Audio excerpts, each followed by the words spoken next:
This week's parasha Behukotai, we're closing off the book of Vayikra. It's Shabbat Chazak V'ni Hazek. We're closing up Sefer Vayikra, and the parasha starts off with beautiful berachot. Im Behukotai telech. If we keep the mitzvot, we get berachot, and then it goes on through a long list of klalot, the tochacha, the rebuke, and you would have expected the parasha to end right there. That would be a way to close off the book. We have, okay, this is all the laws that we gave you. We've spoken a lot about kedusha in the book of Vayikra, and here is the blessings if you do well. Here are the curses. And then Hashem will redeem us, and we should end right there.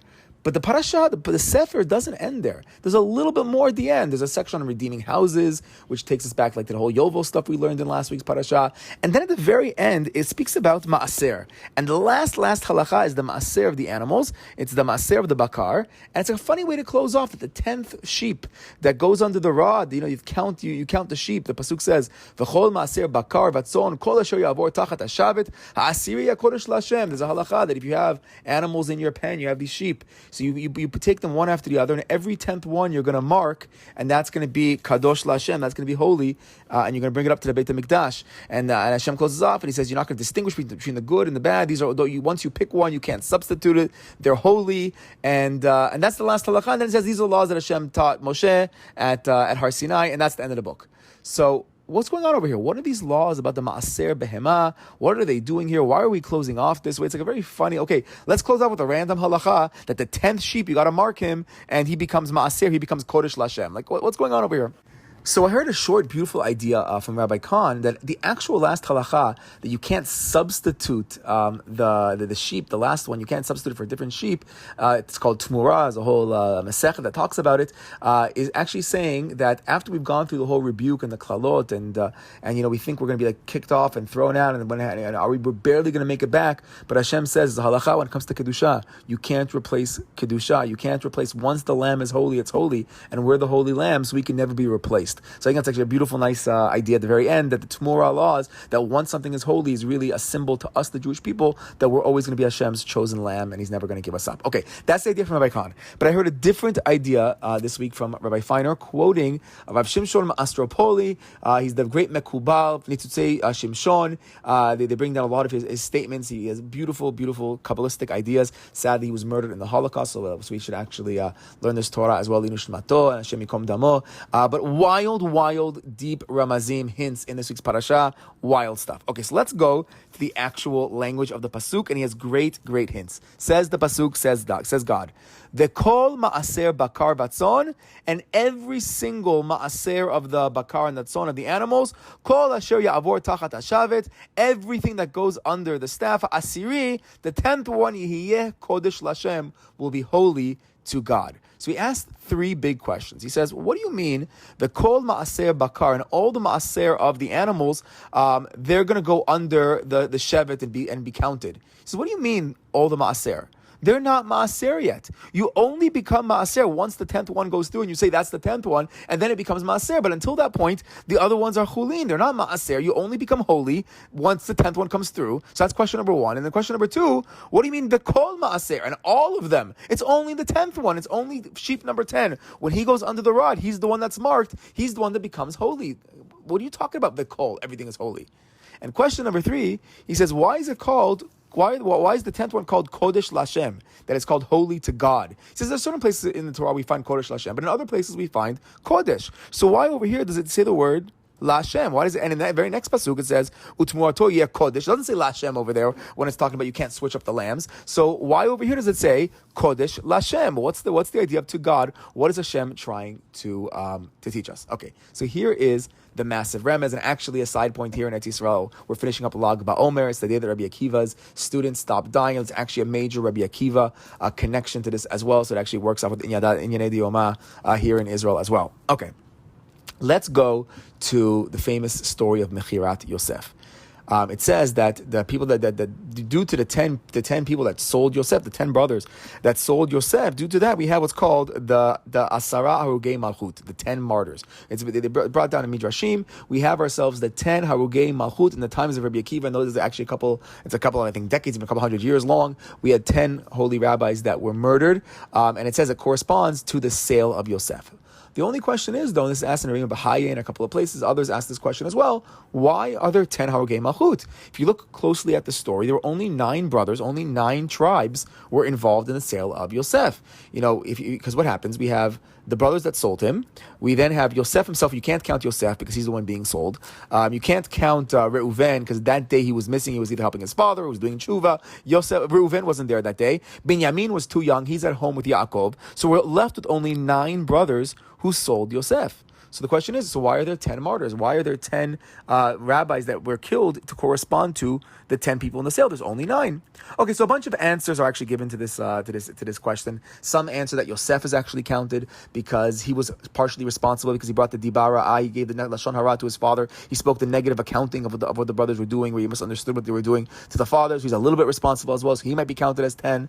Others say that Reuven is held responsible because he's the oldest. He's the Bechor. He should have stopped it. He should have done more to stop it.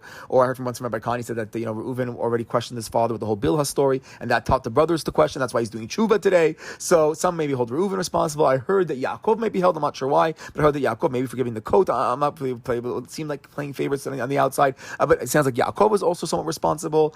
But says the Zohar HaKadosh and Pirkei the Rebbe Eliezer, or based on the Zohar HaKadosh, there's a different idea. It says that after the brothers sold Yosef, they made a deal with each other. The Beit Din came together and they made a cherem. They made a proclamation. They made a promise with each other that they're not going to speak. They're not going to speak about what happened. They're not going to tell Yaakov what happened. It's a secret that they're selling him because they made a court case against him. He lost the court case, and we're not going to say it to anybody. But the problem is the whole sworn to secrecy. If you want to really do that with a Beit Din, you want to make a real harem, you have to have 10 people. Where's the 10th person? So says the Zohar, says the Pirkei Rebbe Eliezer, the Shechina came down. Hashem Kavayachal, Hashem himself came down with his Shechina, and that was the 10th that was the special koach to make it a 10-person minyan to then make this Beit Din decree that nobody could talk about it to Yaakov. So the Shechina Kavayachal, Hashem, Kakadosh Baruch Hu himself, Kavayachal, he's the one that is number 10. Okay. But now here's the big question. Says Rav Shimshon Mastropoli. Here's the big question. I don't understand. Who then from the 10 Harogei Malchut can correspond to HaKadosh Baruch Hu? So I understand that you have 9 martyrs that are going to correspond to the 9 Shvatim, to the 9 tribes, the 9 human beings who sold Yosef. That's Shayach. That makes sense. But how could you have a 10th martyr that corresponds to God? That doesn't make any sense. So says Rav Shimshon Mastropoli, there's only one person in history that can correspond to HaKadosh Baruch Hu. Wild statement, but there's one person. And he quotes a discussion in Pesachim, Daf Kaf Bet Amud Bet. There's the famous story of Shimshon HaAmsoni. Rav Shimshon HaAmsoni was doresh every et in the Torah. Every place where the Torah says the word et, he would explain it. And there would be actually, I have a friend, there's a rabbi in Beit Shemesh Aleph named Rabbi Pesen. He and his sons came together and they wrote a whole sefer where they actually explain every et in the Torah based on this Gemara that says Rav Shimshon HaAmsoni did it. So they actually try to figure out what was the actual drashot. It's really thick Mikrot Gedolot where he tries to explain every single et in the Torah. But if you read the Gemara says that Rav Shimshon HaAmsoni came to the pasuk of et Hashem Elokecha Tira, that you have to be in awe, you have to fear God. So that et Hashem Elokecha Tira, that et over there, he stopped. He couldn't explain that. How can I doresh an et when it comes to God and fear and awe? And a student said, Rabbi, what's going on over here? Well, why'd you stop being doresh the ets? So he says to them, just like I received sachar for the drisha, just like I got a reward for learning this out, so too I'm going to receive a reward, a sachar for the perisha, for withdrawal, for not actually doing. Because he says, I can't translate it, so let me, that's it, I'm done. Forget being doresh the et. But then says the Gemara, Ad sheba Rebbe Akiva v'darash, until Rebbe Akiva showed up, and Rebbe Akiva said, Et Hashem Elokecha tir'ah, lerabot talmidei chachamim. What does it mean, the et? What is it coming to lerabot? What is it coming to teach us? It's coming to add to us talmidei chachamim. That just like we have to be in awe of Hashem, so too we have to be in awe of God. Now says the Maharsha, why did Shimon HaAmosoni, why didn't he learn this also? Why didn't he learn that? Et lerabot talmidei chachamim. You have to fear the rabbis too. So it says that Maharsha, because Shimon HaAmosoni, he didn't have the audacity, he didn't have the azut to say that you can compare a human being to Hashem, you can compare the rabbis to God. Okay, maybe when it comes to ahava, learn how to love your rabbis, then you can learn how to love Hashem, and maybe that, but in awe, in fear, in yirah, you want to tell me that you're going to compare a human being, a rabbi, to even a great rabbi, to Hashem? That you can't do. So that's why Rav Shimon he couldn't do it. Ad Sheba Rebbe Akiva, until Rebbe Akiva came along, and he had the audacity to say, yeah, I'm going to equate it to a Talmid Chacham to Hashem. I'm going to do it. That's the koach of Rebbe Akiva, and Rebbe Akiva's drashot, and actually says, I saw in the Rav Shimon Sani, in the Nitzah show, when they give a lot of other rabbis that they commented on it. So over there, they add that once Rebbe Akiva said it, then everybody else can too. Now Rav Shimon Amsoni can also be doreshet as well. That's why I said Ad Sheba, and once he came, then everybody else can be doreshet as well. But says Rav Shimshon Astropoli, who can correspond to God? If we're talking about 10 martyrs, here's the big chidush. Who can correspond to God? It's only going to be Rebbe Akiva, because Rebbe Akiva was the one who can say that when you have to fear Hashem, comes the rabbot, the rabbis, so he's the rabbi we're talking about that can do that. And Rabbi Feiner adds parenthetically, I saw this in the Shvilei Pinchas as well, quoting many Mekubalim, as opposed to the Ramban who argues against this, but the Mekubalim say that there was only one person in his lifetime to reach the level of Sha'ar Nun, the 50th gate of wisdom. There's this highest level, we spoke a lot about it in the past, the special level of Sha'ar Nun. We said in the past that Moshe Rabbeinu, at the very end of his life, only at the end, he went up to Har Nevo, Nun Bo, at the end of his life, he was able to get to the Sha'ar Nun, but in his lifetime, that's not where he was at, or maybe he had it for a second amount on Torah, but then he lost it. But Rebbe Akiva, he was one that was able to reach that level and reach the level of the Sha'ar Nun. And there's also ideas that he taught to Reb Shimon Bar Yochai, who then taught it to us in little hints and pieces in the Zohar, and that's what we just celebrated today on Lag BaOmer here in Eretz Yisrael. But the level of Rebbe Akiva, that's the level of the Sha'ar Nun. That also explains why in the Gemara, when Moshe Rabbeinu was taken into the future and he sees Rebbe Akiva and he can't understand the Torahs that he's being taught, and he says, and why? Because that's the Sha'ar Nun, that's the Torah that Moshe Rabbeinu didn't get to. And even though Rebbe Akiva says, I learned that's Halach Moshe Sinai, I learned it from Moshe, but yeah, he's learned from Moshe. Moshe at the end of his life is going to reach that level, but Moshe wasn't there yet. So at this point, Moshe can't even understand it because Rebbe Akiva is on this level of Sha'ar Nun. And also Moshe Rabbeinu is asking, why he's looking, he's seeing Rebbe Akiva at the end of Rebbe Akiva that he's killed, he's one of the martyrs. He's asking, why is he a martyr? So says this the Sefer of Shimshon Astropoli. He says the other 9 maybe makes sense because the other 9 they're corresponding to the other 9 human beings, the tribes that sinned, the brothers. But Rebbe Akiva, what did he do wrong? He corresponds to Hashem. It doesn't work that way. Why is Rebbe Akiva dying? We also know, says Refinery, Hashem says that no man, lo yarani ha'adam v'chai, no man can see me and live. Lo Yarani Ha'adam, Hey Aleph Daled Mem Ha'adam, Gematria 50. No man can see me because no man can reach the level of the 50th gate. But you know what? Somebody did. Rebbe Akiva did. Rebbe Akiva reached that high level. He was that full Ha'adam with the 50, and therefore he can correspond to a Kadosh Baruch Hu. And that now is going to be the remez, says Rav Shimshon Astropoli, in our Pesukim. He's going to answer up all of his questions. Okay, what does it say in our Pasuk? So the Pasuk says, the first part of the remez, let's follow this one. It says in the Pasuk, V'kol ma'aser bakar vatzon, and all of the animals, of all of the cattle and the flock. So he says, V'kol ma'aser bakar, all of those are Rashi Tevot. What are they Rashi Tevot for?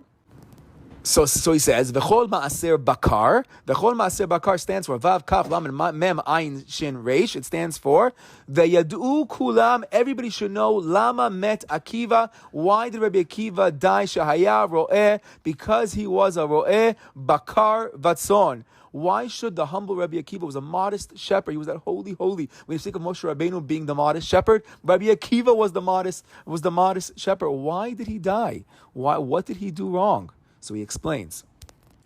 Kol asher ya'avor tachat hashevet, all of those that came under the staff. Don't read it as staff, read it as tribe. All of them. Now we understand why it says the word kol. All the holy ones, all the maasers, all of them, all of the 9 other rabbis who correspond to those 9 tribes, that corresponds to the shevet. Kol, everybody that comes tachat hashevet, all the ones that come under the shevet, those are the holy maaser. But then we have one that says, Asiri, Yeh Kodesh Lashem. But the 10th one, that's going to be Kodesh, not because of the Shevet. That's going to be Kodesh Lashem, because of Hashem. That corresponds to God, meaning it's hinting to Rebbe Akiva. Why did Rebbe Akiva die? Because the other 9 died Tachat HaShevet. The other 9 died because of the Shvatim, because of the 9 brothers that sold Yosef. But the 10th one, it's not because of that. There's a different reason. There's a much deeper reason. It's the reason of Kadosh Lashem. And now we can understand a little bit why when Rebbe Akiva, when he was dying, he was treated like an animal. He was being scraped with his skin with the burning combs. So when he dies, this is a bat call came out and said, Ashrecha, Ashrecha, Rebbe Akiva, sheyatztani mishmatcha be'echad, because your soul came out be'echad. It came out with one, which we normally understand to mean, because you said Shema Yisrael Hashem Elokeinu Hashem Echad. His whole life, he wanted to go up his soul to Hashem, be'kol nafshecha. And now with the word echad, with the oneness of God, that's when he died. But says Rav Shimshon Astropoli, he died be'echad, which means Hainu kavayachol b'avur ha'echad yachidu miyuchad. He says, why did he die kavayachol? Because of HaKadosh Baruch Hu. He's the one that corresponds. His neshama left out be'echad because he corresponds to HaKadosh Baruch Hu. If you actually take the name Akiva, and there's actually machloket, how do you spell the name Akiva? If you give birth to a baby, you want to name him Akiva. There's a big machloket amongst the rabbis. Do you spell it with a hey at the end? Do you spell it with an aleph at the end? If you actually speak to Rabbi Sasson, he has a great story about that because his son is named Akiva, and he had to go through many rabbis. So big machlokets, how do you name it? But if you spell Rabbi Akiva with a hey, there's a different remez if it's spelled with an aleph. But if you spell it with an hey, it stands for Akiva. Asiri kodesh yeh bimkom hashchina. The 10th holy one is going to be bimkom, is going to correspond and replace the shchina. Meaning Moshe Rabbeinu comes to replace the Shekhinah. He's coming to replace the HaKadosh Baruch Hu. And Moshe Rabbeinu doesn't understand, Hashem, why is Rebbe Akiva dying? What's going on over here? And Hashem says, that's what was Oleh in my machshava. This is what I always thought I want to do. It's some of the deeper reasons because he corresponds to a much higher level. He's corresponding, so to speak, to Hashem. Says Rabbi Feiner, unbelievable chidush. And he says, this maybe explains another reason why are we ending off the whole parasha, the whole Sefer Vayikra? Why are we closing it up with a section of Ma'aser, the Ma'aser of the sheep, of the tzon? Why are we closing off with the story of Rebbe Akiva?